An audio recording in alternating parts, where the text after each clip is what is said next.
Welcome back, everyone. Today we're making cashew chicken.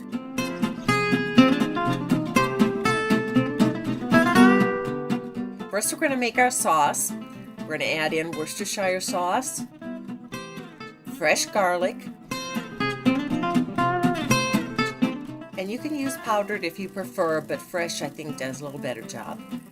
Freshly grated ginger,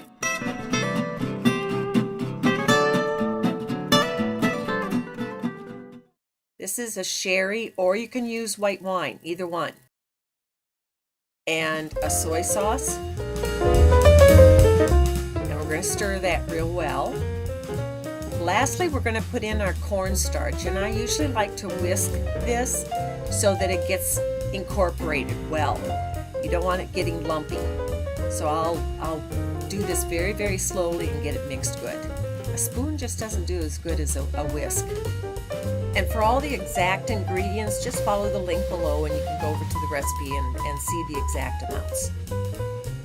Make sure it's blended real well.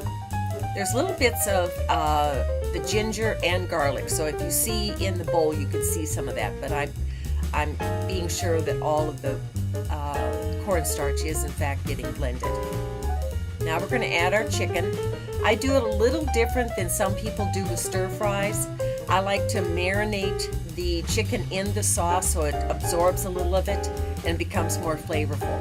And while that's soaking, I start preparing my other ingredients. Some stir fries in restaurants in particular, they deep fry everything.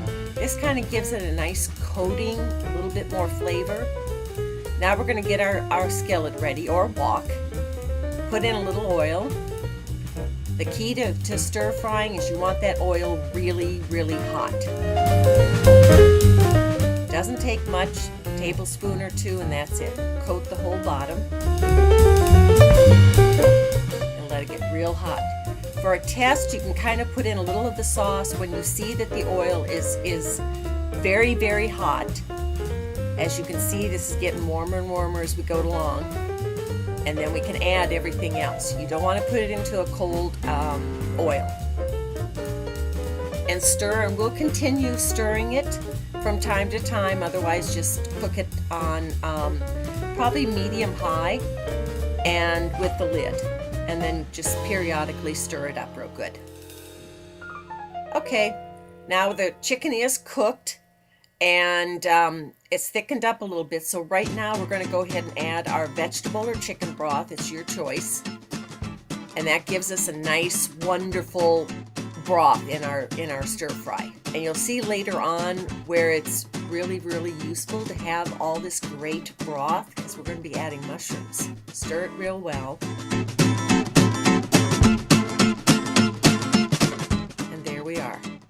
Looks beautiful. Now at this point, the ratio of meat to stock, the stock is greater, but we've got vegetables that are going to go in now. Break up any little pieces that you may see. Okay, it's cooking well. Now we're going to lower our heat a little bit.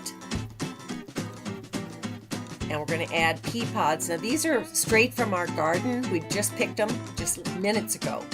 Didn't have as many as I normally would, but it doesn't matter. Let the pea pods cook, maybe 2 minutes.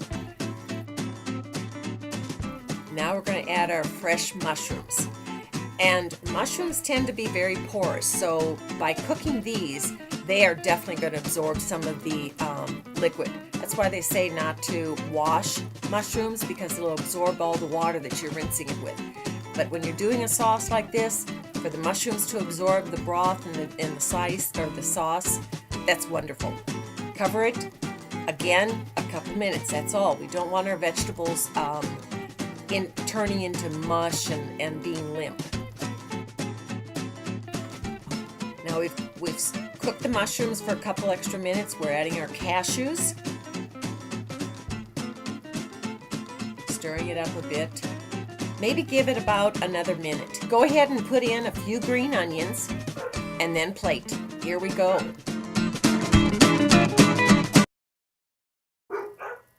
And if you do want to eat within the next hour, go for a fork.